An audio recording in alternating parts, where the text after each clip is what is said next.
amba fo ka fo anga ba maliba konnala ne ndi fo awe ka fo ngo bi arme be wulika jomina billahi choche makuma iden fe makuma ka mo fe ita nya mai so malaina ne kanya duru wakati terusuye kempra la gendarmerie ou nyeshi ama min bora la atena dugo mokola awina bua kala masoni fe min bora la bi kafo ko terusuye minke awa kemprana alo bu fara ngo foli baw be awa ne ara ba ko kemprana la mini be ame be fo ka be wol mondo ba si ko ete be bi ga foli la me awa anya me so madana ko femi bi so mara jona ina kempra la gendarmerie attaquera awo akera chugodi bu ma bele amanga sura sufu ka utla ko fu ni bi tiye da falo yini wale anga sura su do fle maltin tu be le bo be fu fere atari planifier la position mino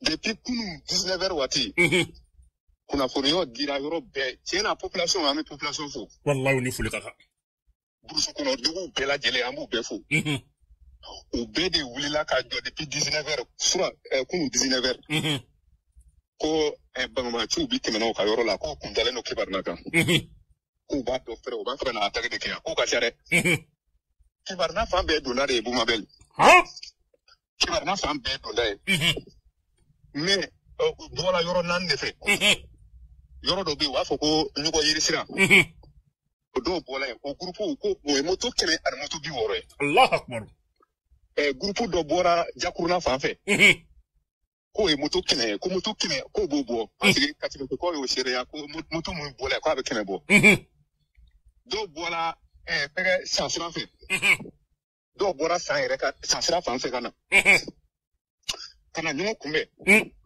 mais bu ma bele ba do mi en kabako ya mo do de bibo ja o enyon wele do na kare o kono depuis moti se ware allah akbar kana jigi à 23h30 do na moto fe do na mobile la do refena do na kar kono pari katakatani ko fa explosion na bomna su bobo ba ko kembra na wuli de koy non otuna na dugu yere min le kama mais c'est des minutes bien non c'est au dedo on allait c'est ça o ye nyongo kla ka ke groupe nane do turan central kan do tarani klibi do tara koronfe do tara kuchala sira fanfe o ye kan ko le net donc c'est ça o ye moto tasini de fenana sa ko moto tasini kana na le nana sisa ko bombo kono o bi bole ka do kan kono no bola ka do kan kono la ma do roso na gerla na explosive pedron donc o bi la so bon sera soka moto katatani wa moto tasini moto tasini ama ko luma katatani katatani moto sensabani voilà moto tasini donc c'est ça ouais o re fa bom na ça mais moto tasini mera sera kan quoi on a assis depuis 3 heures. Quelle est belle là-bas depuis 3 heures. Katatani kono. Katatani mera siraka. So ni katatani bidu abenani 6h20. Yoro we du jele. Denye bini wana. Awa? O fana tisi ka tatu ni parce que quelle est la bena kaba. Quelle est la bena? Donc si ça katatani fana nana kana soro comme anga yoro ni 19h sira dro obi barrière datu moti teme. Allah. Katakatani fana nana soro barrière ma dayele. Donc atakena ta yoro mu fe fo aka munumunu. Awa? Katakatani munumunu na sisa. Kata boni bolota tere yoro. Donc ni sukura anga sura su bi yene mene ka keka kambe kuli. Abargasimi. Olu bi la géométrie kemefla mais etuye. Ebi to ko ebi kan kono na yepeu. Na kam go nyebila. Mais kam go nyebila. Allah akbar. Arme mali. Anana boni katakatani ye so flani nyoche. Katakatani ye ani ukalaze roketi blaka na katakatani kono. La ilaha illallah. O apela sango ya mangame. Donc kabiri kembra la fo sans be mangame. Tambe ya mangame ko agosila ha katakatani na burba ka betra wuli sanfe. Iba ko fien. Iba fo fien kana be sudo kan. Ka so be bo ka di. Ayen la sanfe. Oh, aye kabako de lamaga quoi. Ami sur sou fou. Wale sur sou e kabako ke so madena. En fait ka olu de sou dosi. Kakara sukuya bi de. Non, sukuya dan. En fait olu de sou dosi. Oh, mais c'est ça. Oh, mais ni suka cha de kabri kuma juma auta kabruna kabri 14 heures avec kabruna. Hein? Aya fakali kade? Binani anduru. Allah akbar. Binani anduru. Ha? Olu de fa. Binani anduru. Ani sumu yekele no noto ni masala. Ah voilà, ay do tora dogunso. Do tora e. Dogunso do be ko dogunso do tora e. O yo du tri wele ko du tri ko fana ka jiji o ma ko kibarna ko bu ko tan sudo. Ko do gonzo ko fana ko tan sudo. Ah, aya ke sa min sara dugu mina begi tan sudo. Voilà, parce que antu lu dadon. Awatu dadon tieno pati gushilim arme gushilim ga sudo yere kele kata. A su yere la parce que aran for do ne bora sanga to kana ko bina anga mo deme. Oh, arme fina aran for do ne bora fana sanga na fara arme ka. Voilà, jaw ken la am sikali dawlu nye to bonso. Dogo sui. Ala so asu yo ulu fana be fa. Ha? Ko hale mo kele amabo ulu la. Ulu fana tu me mo bi woro bo. Subhanallah. Ko hale mo kele amabo la. Aha. Donc armée ulu be fa mais no ko me fe ka mi fio. Ah bon. Est-ce que bi armée to di kele be kana aw nyana kemparana no ye muni nyala di. No, armée kela iba fo. Ise o yere ma dala ka fo ko iba fo ko jino de bi kele quoi. Badri kele. Amanye mo bola ki se tila ka tuka so asu laje, o bi ki se tila tuka mina. Ha? O bola de ka dugu be mine, mo ma sira bo. Sana tu ko place la kana mu bola moti kana. Kele chino bolo, kele ka singana ko kana du karo kono.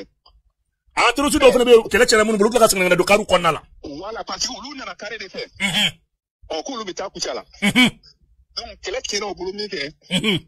Oh, munu to tora ulu bulu kana do kare kono. Arme ambu fu wala bu mabele e ku ka don ya atira fo kibarna ko bi la me chugamna. Awo. Ni fina kira emission kira ba e maki marda fu abi di on ade quoi.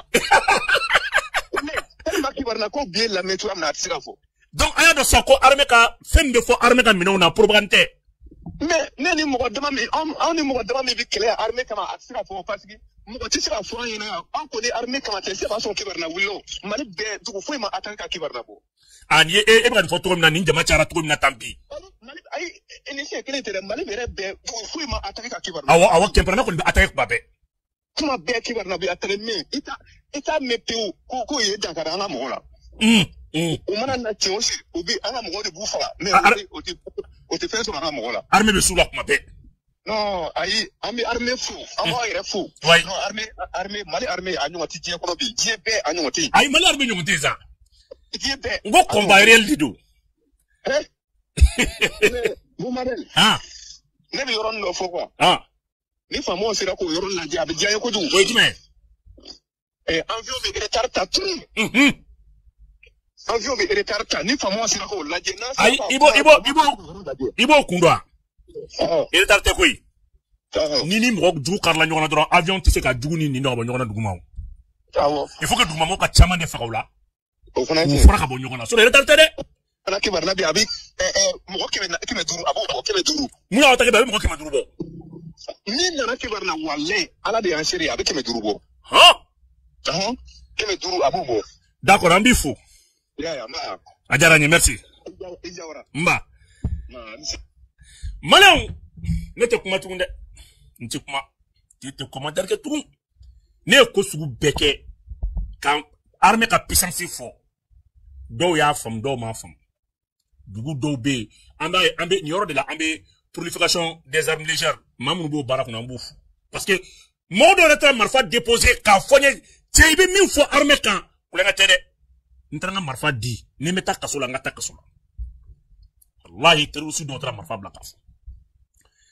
C'est ça qu'il y a un bi ou bonnet de mon couloumi attaqué bi kemprana.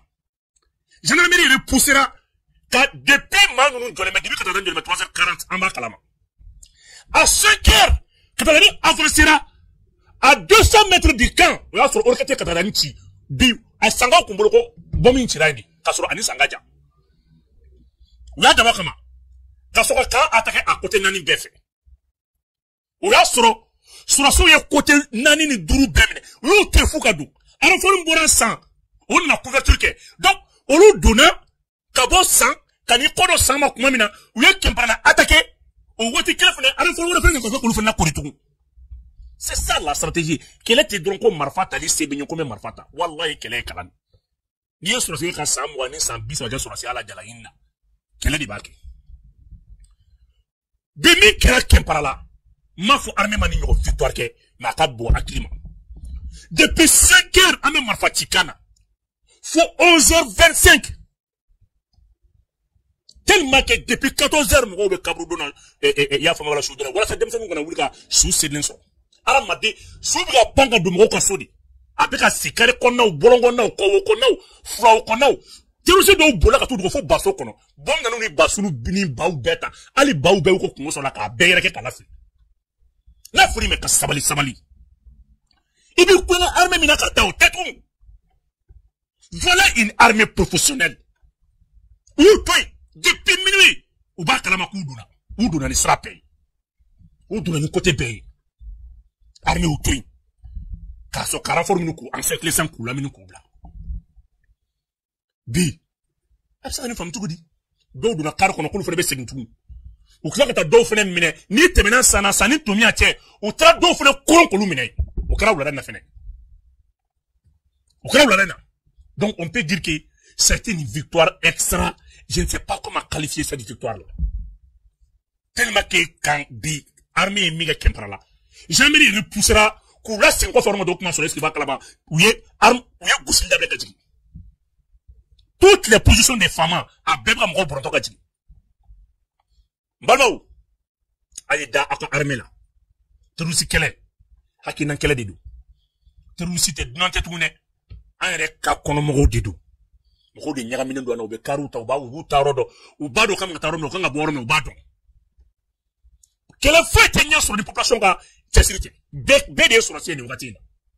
C'est pas parce que nyete ni ndoro de sur la ube unu sur la de nyogona ayi uni be de nyogona ma keme duru moto keme joli au kana gendarmerie kele attaqué à sensi befe kala kuri arme luru bu bolo au kele ka FSN 14 ni FSA meno bolo fla ou fo mo fla bega arme luru kele na arme indigel bu kere fena munition kene ku kufa ka kata di fa bomna eni ala tani mo ma nunu debe ka bom du mo be bombomi kata dan kuntur kele ka fa bomna fo kata dan de sekata na ka be ta fa be dese olu ko ngata chikango no ka kan yere ke folo nga ala ni armée ka wuli ka jo wa mo nunu ko yase pousser couta do dugudewna dugudem fene be ka daso wu repousser ku bla kenen je kan sisa kaso kula kuri munu fene tra dugora tun ka to no fe munu duna karu ko ka to kumbe mo sisi ka dangrofo o da ke sanka ore boy ka sempre na ka bora demsenu nyama nga d'accord kan to façon dola kataka kunjuna kabri 14h aramadu be kabruduna bi ibaye ka fo ali kalama moko wasi. Donc mamunu be nubu ojo ka fo armée te rochiko. C'est pas qu'il y a seulement qui est la priorité des femmes qui dans le côté gao côté Tomoktu côté nord côté sud côté centre côté, ils peuvent attaquer à tout moment, ils peuvent frapper partout et n'importe où. Fengele mi y a une solution, ça c'est la vigilance avec keleni surasu be au de kama au fene be surasu de kama wa surasu ni jamana din bebe jamana de fene kama ni jamana te ni shite bi jamana diunu ka surasu ka collaboration aya succès ya aya victoire mo sera attaquer ya armée d'Afrique tchiaouli min kala kemprana bi ça va servir de leçon non seulement à la population mais aussi aux terroristes Béa Dombi le professionnel de l'armée malienne avec moi mon fond menen nous aba mi ko propagande min kala kemprana ko masaka dala ko ni yoluga armée ou ta donc afoko ou be tiem ou le armée télé la aleni a kuma foka amarfa ou tika aleni armée ka professionnel terrain sans fait ou masaka dala bi ba ko kemprana ba ko asumara bi quoi ou ko jamais fin fond ni sur la scène nunka mali armée nous kon teji on alors le film mon frère quand nous kon te ka fara luka ou gele côté turusi keme duru ka ta et brigade kele jamais attaqué turusi keme duru moto keme fla nko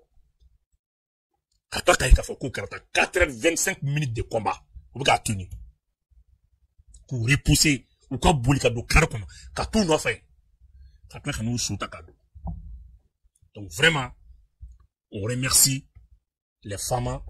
Félicitations à tous les porteurs, sorciers, policiers, gardiens, aux offres de protection civile, douaniers. Katab la pénitentiaire là. Bébé Fala. Bébé Bala. Les militaires et les paramilitaires. Bébé Fala. Bébé Bala. Des démonstrations grecques prana. Ninganga personne hakina nyumana. Balma ubi émission te sociale de l'attaque de la gendarmerie à Kemparana.